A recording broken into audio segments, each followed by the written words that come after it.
అమెరికాకు చెందిన short seller company Hindenburg research మరోసారి బాంబు పేల్చింది.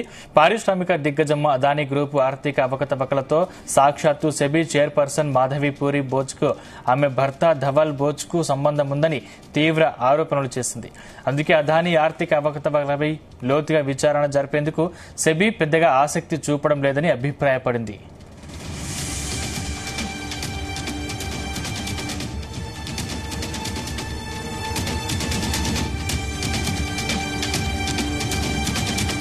బెర్ముడా మారిషస్లోని అదానీ గ్రూప్ డొల్ల కంపెనీలో మాధవి దంపతులకు వాటాలున్నట్టు రాత్రి విడుదల చేసిన తాజా నివేదికలో హిండెన్బర్గ్ వెల్లడించింది. ఆ కంపెనీల్లో వారిద్దరూ $1 కోటి మేరకు పెట్టుబడులు పెట్టినట్టు ఆరోపించింది.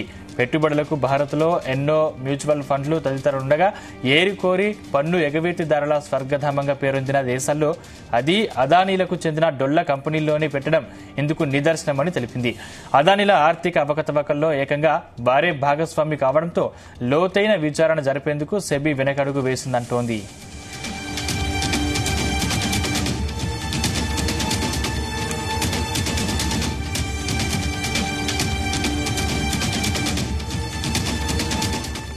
అదానీ గ్రూప్ తన కంపెనీల షేర్ల ధరలను కృత్రిమంగా పెంచుకుందంటూ 2023 జనవరి 23న హిండెన్బర్గ్ ఇచ్చిన నివేదిక దుమారం రేపింది. ధరలు పెంచిన షేర్లను తనఖా పెట్టి భారీ రుణాలు పొందిందని, అకౌంటింగ్ మోసాలకు పాల్పడిందని నివేదిక పేర్కొంది. బెర్ముడా, మారిషస్ దేశాల్లో అదానీ కుటుంబం డొల్ల కంపెనీలు పెట్టి వాటి ద్వారా అవినీతికి, నగదు అక్రమ బదలాయింపుకు పాల్పడుతోందని ఆరోపించింది.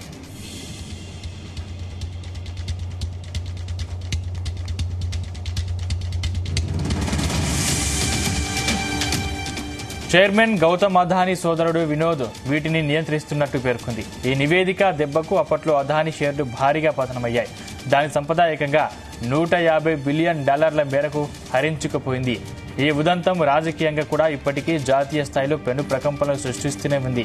అయితే హిండెన్బర్గ్ నివేదిక వెనుక కుట్ర దాగుందన్న వాదనలు ఉన్నాయి.